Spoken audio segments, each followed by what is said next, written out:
Assalamualaikum warahmatullahi wabarakatuh.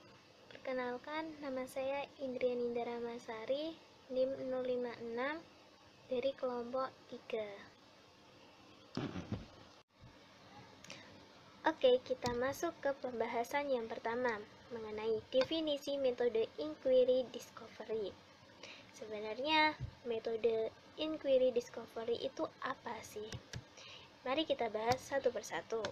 Yang pertama yaitu mengenai definisi metode discovery.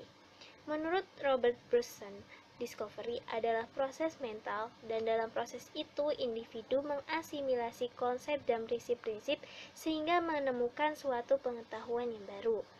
Seterusnya yaitu mengenai definisi metode inquiry. Menurut Udin Saifuddin, metode inquiry merupakan metode yang dipergunakan dalam proses pembelajaran berdasarkan pada pencarian dan penemuan melalui proses berpikir secara sistematis. Menurut Udin, pengetahuan itu bukanlah sejumlah fakta hasil dari mengingat, akan tetapi hasil dari proses menemukan sendiri.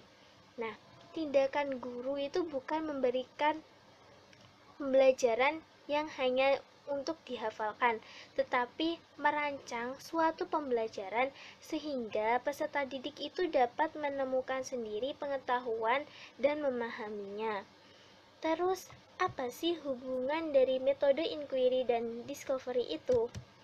Hubungannya yaitu, menurut Robert Bruson, inquiry itu merupakan perluasan proses discovery yang digunakan lebih mendalam.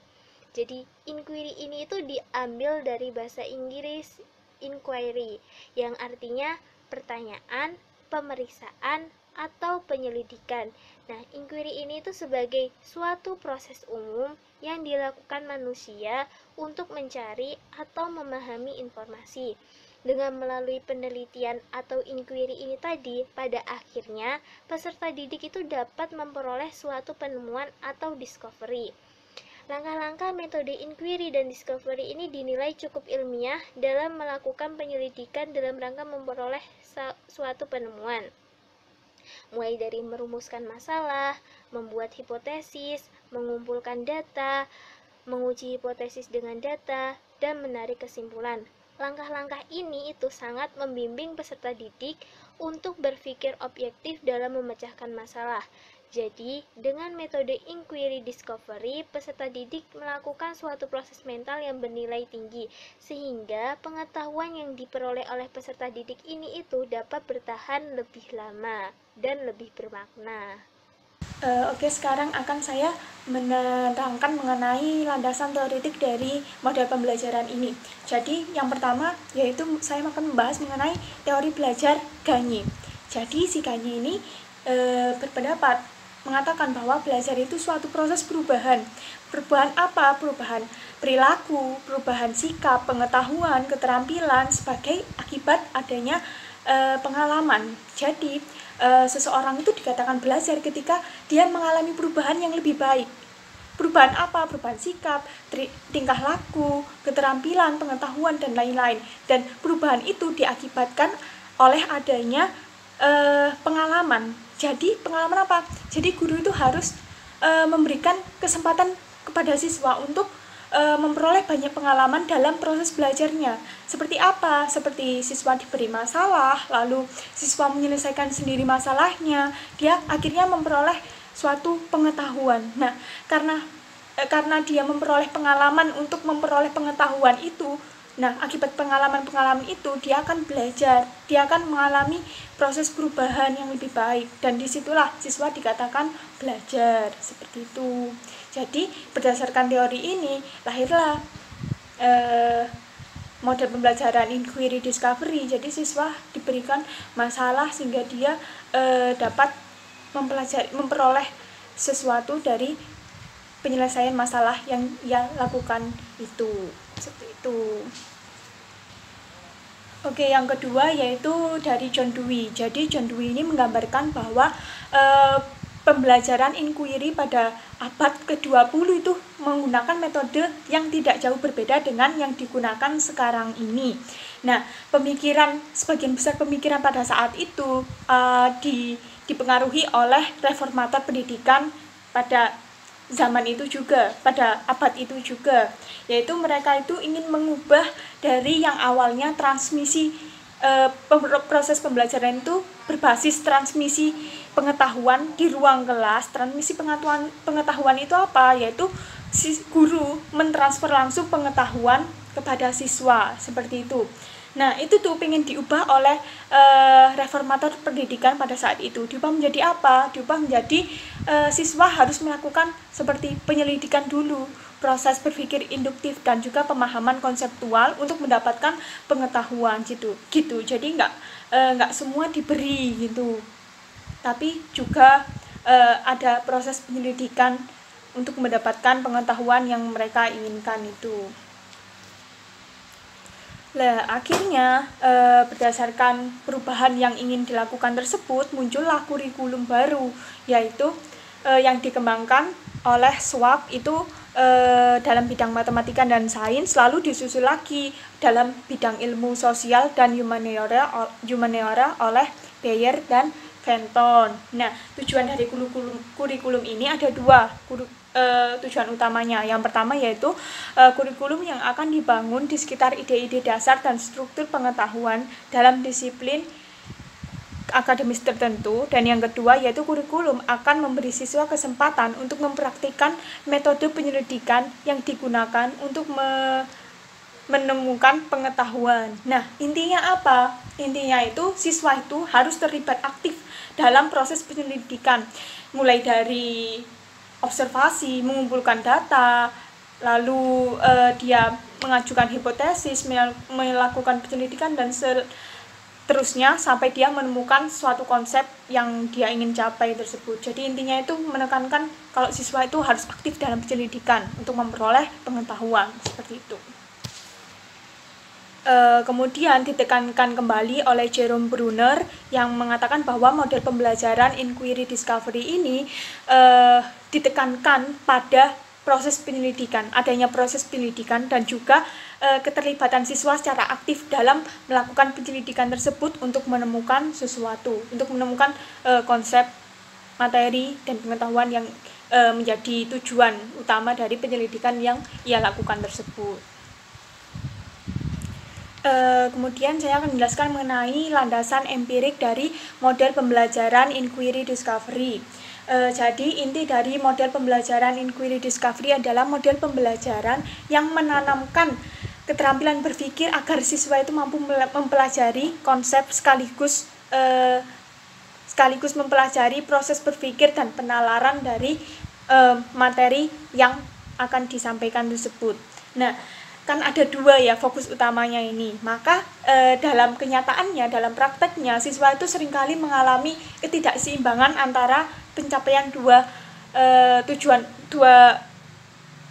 utama tersebut. Jadi siswa itu seringkali hanya memperhatikan konsepnya saja, tapi nggak mikir itu tuh dari mana, itu kok bisa kayak gitu. Mereka nggak meningkatkan keterampilan berpikir mereka. Mereka hanya ingin mencapai konsep, oh saya sudah tahu konsepnya ini, seret gitu aja. Tapi dia nggak pengen tahu bagaimana itu bisa terbentuk atau bagaimana itu bisa ada seperti itu, kenapa itu bisa gitu, dia nggak mikir. Pokoknya dia tahu, oh kalau gini caranya gini, kalau soalnya gini caranya gini, tapi nggak tahu kenapa sih harus gini, kenapa harus gini, mereka nggak mau tahu gitu. Nah, akhirnya ada peneliti bernama Ron Richard dan Bayer ini berasal dari Universitas Harvard. Mereka mengatakan bahwa wah ini harus dipisah, jadi antara proses berpikir dan proses inquiry itu harus dipisah agar siswa lebih fokus untuk mencapai target yang ingin dicapai tersebut. Akhirnya mereka itu melakukan penelitian, si Ron Richard dan Bayer tadi melakukan penelitian terhadap guru-guru. Nah, guru-guru yang sebagai sampel yang diteliti ini, mereka itu sudah dianggap sebagai guru-guru yang peduli terhadap pemahaman siswa. Jadi siswa itu nggak boleh hanya paham konsep, tapi juga tahu asal-usulnya dari mana, itu kenapa bisa gitu rumusnya dan sebagainya. Jadi guru-guru sampel yang diteliti itu sudah dianggap sebagai guru-guru yang peduli akan proses berpikir siswa. Nah, ternyata mereka menemukan bahwa guru-guru tersebut mengembangkan kelas itu berbeda dengan guru-guru pada umumnya, yaitu kelas yang dikembangkan oleh guru-guru tersebut yaitu kelas yang bercirikan budaya berpikir. Yang kedua, mereka membuat pemikiran sendiri dan pemikiran siswa itu lebih terlihat. Dan yang ketiga, mereka menggunakan rutinitas berpikir untuk menopang pemikiran siswa. Berikutnya yaitu Richard Meyer. Jadi Richard Meyer ini sebenarnya menyatakan bahwa dia itu setuju dengan konsep pembelajaran konstruktivis, di mana siswa itu secara aktif menemukan suatu konsep atau materi atau pengetahuan. Tapi dia itu juga melakukan pengamatan terhadap penelitian yang membandingkan antara pure discovery dan juga guided discovery. Jadi pure discovery itu apa? Jadi pure discovery itu ketika siswa itu menemukan sendiri suatu konsep, benar-benar mandiri, dia melakukan apa aja itu terserah dia. Tapi kalau guided discovery itu, jadi dia memang benar sih menemukan sendiri suatu konsep itu, tapi juga dalam bimbingan guru. Jadi dari keduanya itu dia menyimpulkan yang pertama, dalam proses pembelajaran inquiry discovery beberapa siswa itu sebenarnya tidak paham akan aturan, konsep dan prinsip yang akan dicapai dari proses inquiry tersebut, dari penyelidikan tersebut. Ada loh sebenarnya itu, walaupun siswa melakukan penyelidikan, tapi dia itu sebenarnya cuma ikut-ikut aja, nggak tahu sebenarnya maksud dari penyelidikan itu apa gitu. Lalu yang kedua yaitu siswa belajar lebih baik ketika mereka secara aktif melakukan sesuatu, tapi juga aktivitas mereka itu membutuhkan bimbingan dari guru. Jadi kesimpulannya Meyer itu bukannya mentiadakan keaktifan siswa dalam proses pembelajaran, tapi keaktifan siswa tersebut, penyelidikan yang dilakukan oleh siswa tersebut perlu adanya bimbingan guru. Seperti itu. Berikutnya ada Paul Kirchner dan rekannya. Jadi dia itu mendukung bahwa siswa yang belajar dengan menemukan konsepnya sendiri itu memang baik, karena memberikan siswa kesempatan lebih untuk menemukan suatu konsep tersebut. Dia harus melakukan penyelidikan untuk menemukan suatu konsep, tapi dia juga menyatakan bahwa itu tuh kurang efektif. Nah, efektifnya gimana? Jadi guru harus membimbing dalam penyelidikan tersebut agar lebih efektif, seperti itu. Berikutnya saya akan menjelaskan mengenai karakteristik masalah yang ada dalam model pembelajaran inquiry discovery ini. Jadi ada dua tokoh. Yang pertama ada Sussman. Jadi Sussman ini menyatakan bahwa dalam model pembelajaran inquiry discovery, masalah itu harus disajikan dalam bentuk discrepant event atau puzzling situation, yang artinya yaitu situasi yang mengejutkan siswa, yang membuat siswa bingung, yang membuat siswa akhirnya penasaran dan ingin terlibat, ingin ikut serta dalam penyelidikan yang akan dilakukan, seperti itu. Seperti contohnya, misalkan dalam materi pembelajaran pertidaksamaan mutlak. Nah, itu ada ketika ada definisi nilai mutlak itu ada dua. Yang pertama yaitu X. Nilai mutlak dari X itu adalah X, di mana X-nya lebih dari sama dengan 0 dan X-nya sama dengan min X. Mutlak X itu sama dengan min X ketika X-nya kurang dari 0. Nah, dari definisi itu dengan definisi yang lain, yaitu ketika mutlak X sama dengan akar X kuadrat, maka dengan menggunakan berdasarkan dua definisi itu, maka hasilnya itu bisa menjadi berbeda. Kenapa? Nah, setelah guru menyajikan masalah tersebut, siswa akan mengalami bingung. Iya ya, kok bisa ya seperti itu ya? Kok bisa? Akhirnya siswa penasaran. Akhirnya siswa terlibat dalam penyelidikan untuk menyelidiki kenapa kok itu berbeda hasilnya. kalau menggunakan definisi ini dengan definisi ini, padahal kan harusnya sama seperti itu. Itu contohnya. Lah yang kedua itu menurut Magnussen dan Palinskar. Mereka itu menyatakan bahwa masalah dalam model pembelajaran inquiry discovery itu harus memenuhi tiga kriteria. Yang pertama yaitu secara konseptual memiliki banyak kesempatan untuk menyediakan meaningful inquiry. Jadi maksudnya apa? Meaningful inquiry yaitu penyelidikan yang meaningful, yang berarti bagi siswa, yang penting bagi siswa, seperti itu. Yang membuat tertarik siswa, seperti itu. Yang kedua fleksibel sehubungan dengan masalah perkembangan. Jadi fleksibel, nggak terlalu rigid, nggak kaku penyelidikannya. Lalu yang ketiga relevan dengan kehidupan peserta didik sehingga mereka mudah memahami dan tertarik untuk menyelesaikannya. Jadi kalau misalkan siswa dikasih masalah mengenai hutang itu nggak relevan karena siswa itu belum waktunya nggak boleh diajari berhutang gitu. Jadi nggak relevan dengan kehidupan siswa ya misalkan membeli buku dengan harga sekian atau gimana, pokoknya harus yang sesuai dengan kehidupan siswa, sesuai dengan umurnya gitu. Sekian dari saya, terima kasih. Di sini saya akan menjelaskan tentang karakteristik model pembelajaran inquiry discovery. Sebelumnya perkenalan dulu, nama saya Valia Nuriana, 3 digit NIM terakhir 095. Pembelajaran discovery inquiry di luar karakteristik materi. Yang pertama ada pembelajaran berpusat pada siswa atau student center. Jadi di sini siswa menemukan inti pelajaran, bukannya guru yang memberikan sumber informasi belajar, melainkan siswa yang menemukan inti pelajaran sehingga tercapainya tujuan pembelajaran. Lalu aktivitas yang dilakukan siswa haruslah mendorong siswa dan mengarahkan siswa dan juga berpusat pada siswa untuk siswa dapat mencari dan menemukan jawabannya secara mandiri, sehingga menumbuhkan rasa percaya diri bagi siswa dengan cara berpikir mereka masing-masing. Lalu yang selanjutnya ada memerlukan high other thinking skills. Jadi karena model pembelajaran ini mengajarkan cara berpikir dan masalah-masalahnya itu yang ada itu haruslah kompleks, maka model pembelajaran ini mengajarkan siswa cara berpikir dan memerlukan kemampuan high other thinking skills dari siswa. Lalu ada peran guru. Jadi guru ini tidak, lagi-lagi saya ucapkan, tidak berperan sebagai sumber belajar, melainkan guru berperan sebagai fasilitator dan memonitor pertanyaan siswa dan juga memotivator siswa.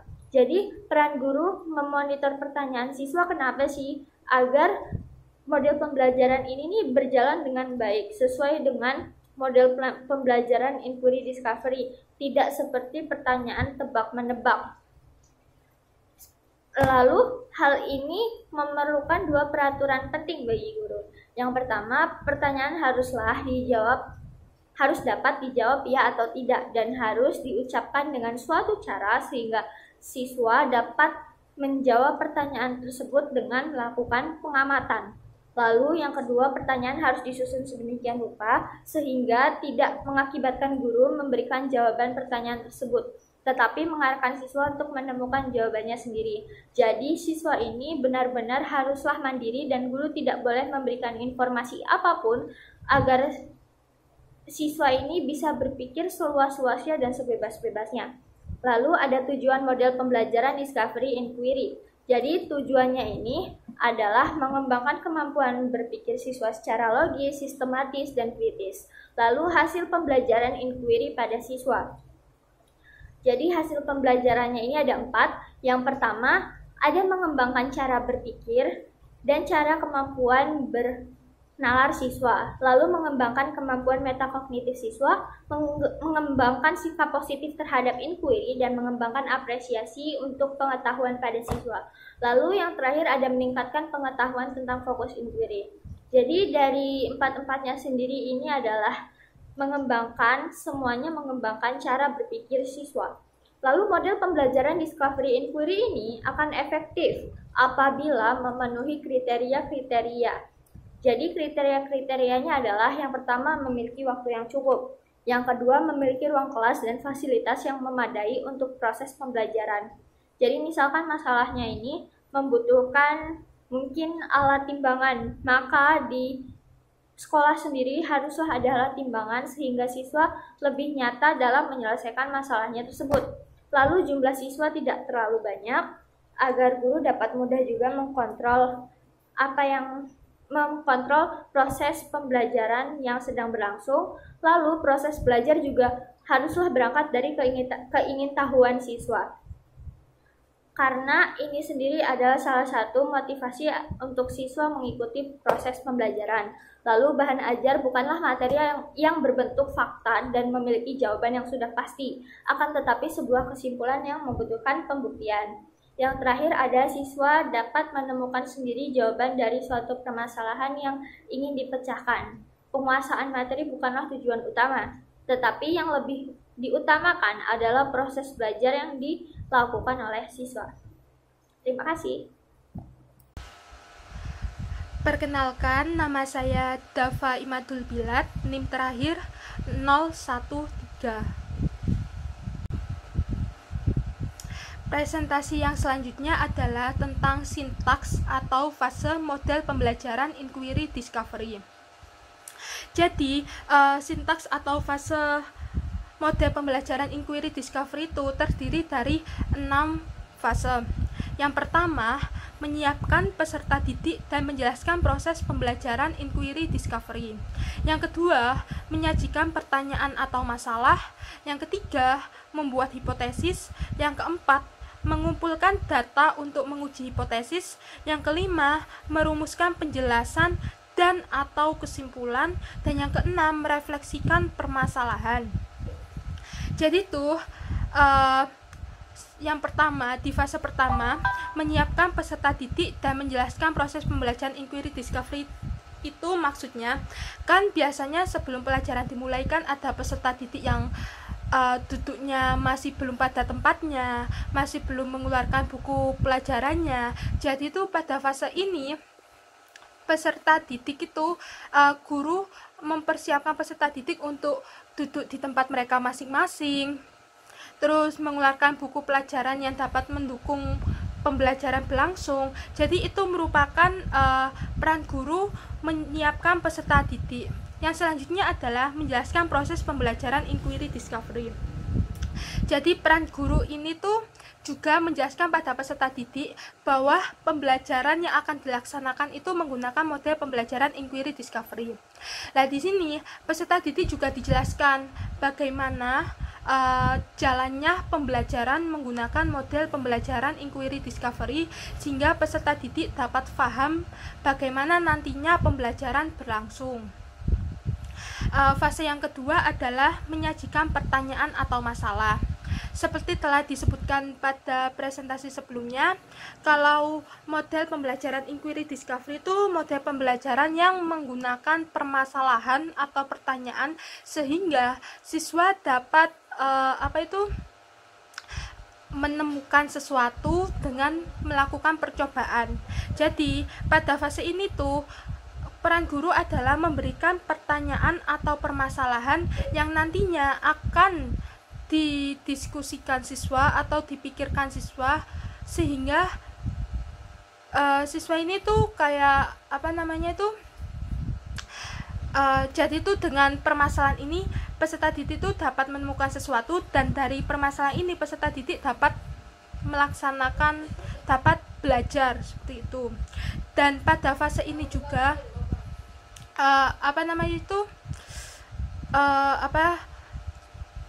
guru memutuskan pembelajaran ini akan berlangsung secara berdiskusi atau secara berkelompok. Apabila secara berdiskusi, pada tahap ini pula guru membagi peserta didik menjadi beberapa kelompok. Yang ketiga adalah membuat hipotesis. Setelah di fase kedua guru memberikan pertanyaan atau permasalahan, fase 3 ini guru memberikan kesempatan pada peserta didik untuk membuat sebuah hipotesis. Jadi hipotesis ini tuh kayak dugaan awal, jawaban dari pertanyaan atau permasalahan yang telah diberikan sebelumnya. Dan selain guru memberikan kesempatan peserta didik untuk membuat hipotesis, peran guru juga harus membimbing peserta didik agar hipotesis yang dibuat peserta didik itu relevan dengan permasalahan yang telah diberikan, tidak membahas hal yang terlalu jauh dari permasalahan yang telah diberikan, seperti itu. Yang keempat adalah mengumpulkan data untuk menguji hipotesis. Kan setelah pada fase 3 tadi peserta didik membuat hipotesis atau dugaan awal sementara jawaban dari pertanyaan atau permasalahan yang diberikan. Selanjutnya pada fase ini tuh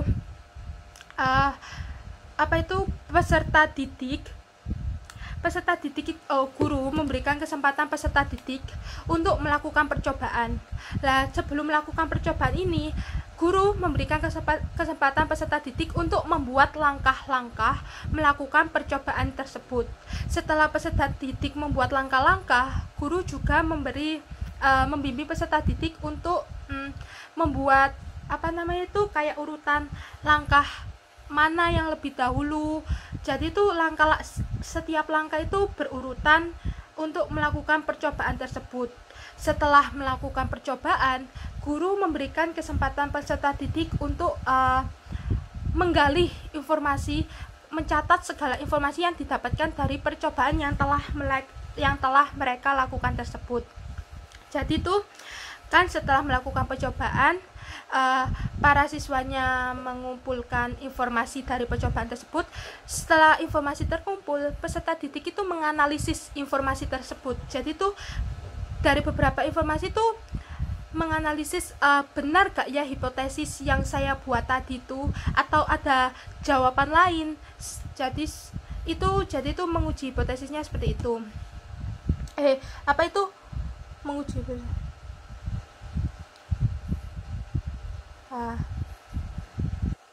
Jadi setelah itu kan setelah fase 4, fase kelima.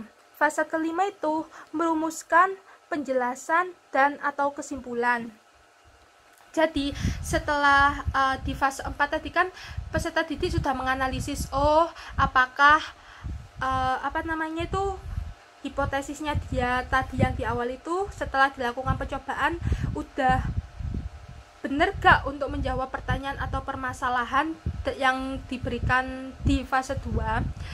Jadi pada fase 5 ini guru memilih secara acak peserta didik untuk maju ke depan untuk presentasi, mengutarakan hasil percobaan mereka.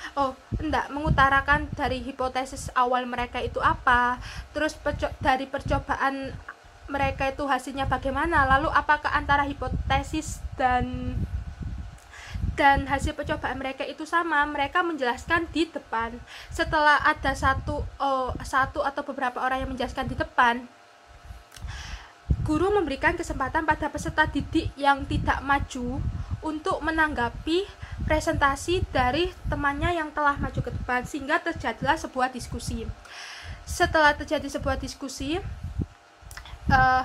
guru membimbing peserta didik untuk menarik kesimpulan dari beberapa jawaban yang muncul di diskusi tersebut, sehingga memunculkan sebuah informasi, sehingga dari permasalahan yang telah diberikan dari setiap kelompok atau setiap individu membuat hipotesis. Setelah itu mereka melakukan percobaan, banyak jawaban dan jawaban itu berbeda-beda. Jadi itu dapat ditarik kesimpulan bahwa informasi yang dapat ditarik dari permasalahan tersebut atau materi yang dapat dipelajari dari informasi tersebut adalah kesimpulan yang dibuat. Jadi itu intinya tuh kayak di sini tuh kayak guru itu menarik kesimpulan gitu loh. Jadi tuh dari beberapa jawaban peserta didik diharapkan ada, setelah itu kan banyak kan jawabannya dari tiap kelompok, dari tiap individu. Jadi tuh nanti guru itu kayak udah membuat kesimpulan, jadi jawabannya benar itu ini, jadi cara yang benar itu ini, seperti itu.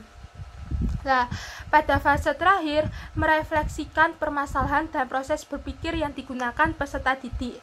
Pada fase ini, guru mendorong peserta didik untuk merefleksikan kembali bagaimana ya awalnya mereka tadi tuh bisa kepikiran membuat hipotesis seperti itu, jalan pikiran mereka seperti apa untuk melakukan percobaan, dan akhirnya mereka menemukan jawaban apakah hipotesis yang mereka buat tadi tuh benar sesuai dengan hasil percobaan mereka.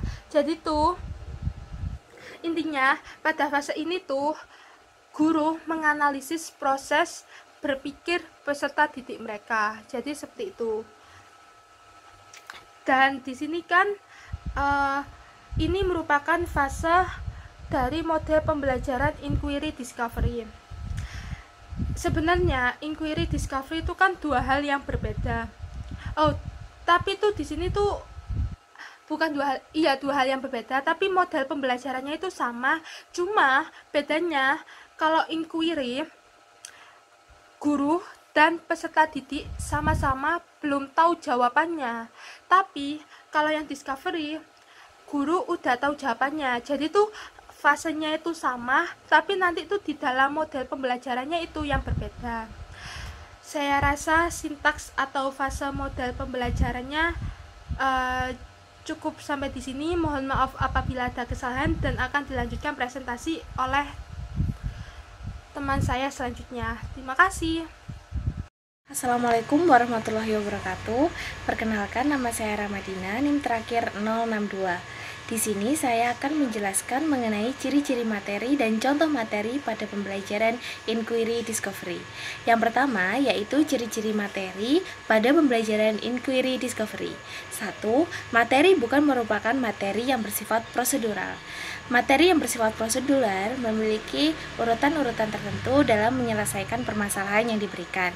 Nah, untuk pembelajaran inquiry dan discovery ini sendiri, materi haruslah bukan merupakan prosedural sehingga tidak lagi dibutuhkan urutan-urutan tertentu dalam menyelesaikan permasalahan yang ada.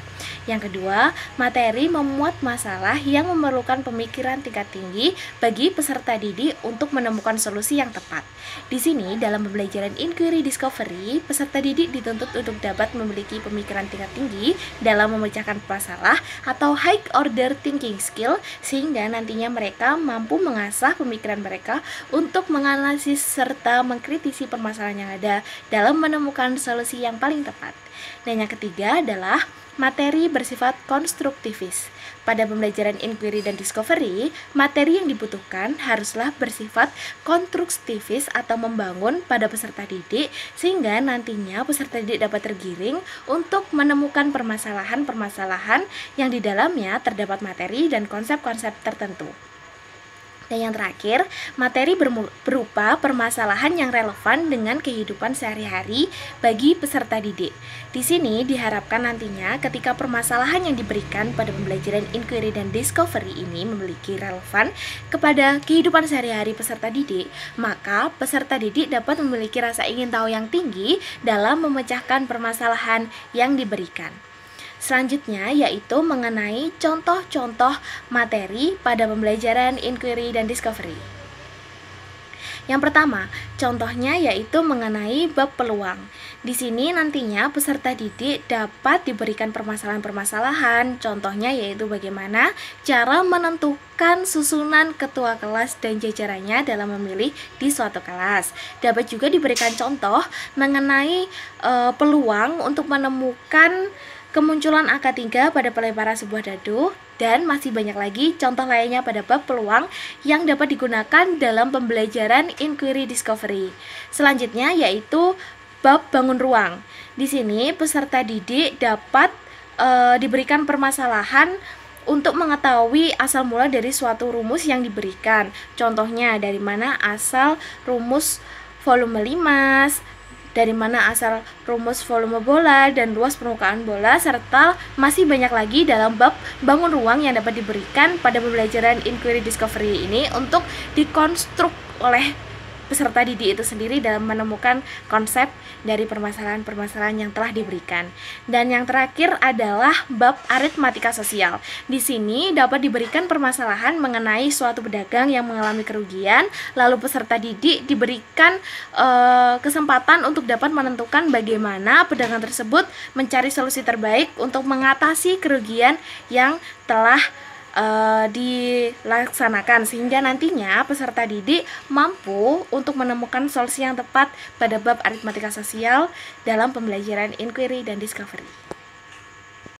Yang terakhir yaitu mengenai kelebihan dan kekurangan model pembelajaran inquiry discovery. Kelebihan model pembelajaran inquiry discovery yaitu yang pertama, strategi pengajaran berubah menjadi siswa yang aktif mencari dan mengolah sendiri informasi sehingga membuat kadar proses mentalnya lebih tinggi atau lebih banyak.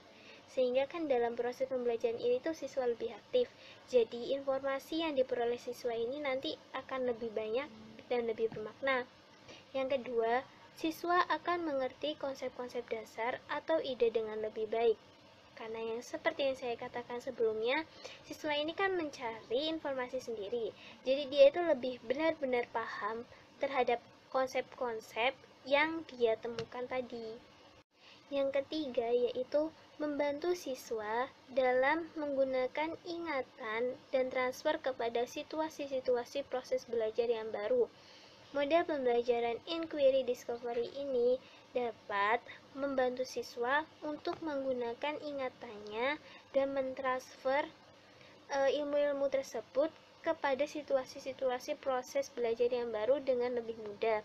Yang keempat, mendorong siswa untuk berpikir dan bekerja atas inisiatifnya sendiri. Nah, di model pembelajaran inquiry discovery ini, siswa ini itu dituntut untuk menemukan suatu konsep dengan dirinya sendiri atau melalui dirinya sendiri.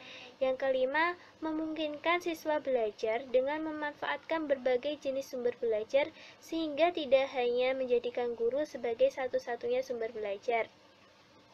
Nah, kan di model pembelajaran ini itu siswa itu disuruh untuk menemukan pemecahan masalah dengan ilmunya sendiri, atau dia itu mencari informasi-informasi dari berbagai sumber. Jadi dia itu tidak hanya menjadikan guru hanya sebagai satu-satunya sumber. Terus yang keenam, model ini dapat memperkaya dan memperdalam materi yang dipelajari sehingga lebih tahan lama dalam ingatan. Dan yang ketujuh, dapat meningkatkan semangat belajar. Nah, siswa itu biasanya akan semangat belajar apabila diberikan permasalahan yang berkaitan dengan kehidupannya sehari-hari. Lalu yang kedua, dia juga akan semangat apabila diberikan permasalahan yang menantang. Jadi kan di model pembelajaran inquiry discovery ini tuh materinya kan harus menantang. Maka dari itu model pembelajaran inquiry discovery ini itu dapat meningkatkan semangat belajarnya siswa. Yang selanjutnya itu mengenai kekurangan dari model pembelajaran inquiry discovery. Yang pertama, memerlukan perubahan kebiasaan cara belajar siswa yang awalnya menerima informasi dari guru apa adanya menuju ke arah membiasakan belajar mandiri dan berkelompok dengan mencari dan mengolah informasi. Mengolah kebiasaan bukanlah sesuatu yang mudah, apalagi kebiasaan tersebut itu telah bertahun-tahun dilakukan. Yang kedua, guru dituntut mengubah suatu kebiasaan mengajar yang umumnya sebagai pemberi informasi atau menjadi fasilitator, motivator, dan pembimbing siswa dalam belajar. Ini pun bukan pekerjaan yang mudah, karena umumnya guru merasa belum puas jika tidak banyak menyajikan informasi. Terus yang ketiga, model ini memberikan kebebasan pada siswa dalam belajar, tetapi tidak berarti menjamin bahwa siswa belajar dengan tekun, penuh aktivitas, dan terarah. Karena dalam penemuannya itu kan siswa itu masing-masing menjadi suatu kelompok. Jadi guru itu tidak bisa benar-benar masuk dalam suatu kelompok tersebut dan memastikan bahwa masing-masing dari siswa itu belajar dengan tekun, penuh aktivitas, dan terarah. Kekurangan yang terakhir yaitu cara belajar siswa model ini menuntut bimbingan guru yang lebih baik, sehingga dalam kondisi siswa yang banyak atau kelas yang siswanya itu cukup banyak, model pembelajaran inquiry discovery ini sulit terlaksana dengan baik.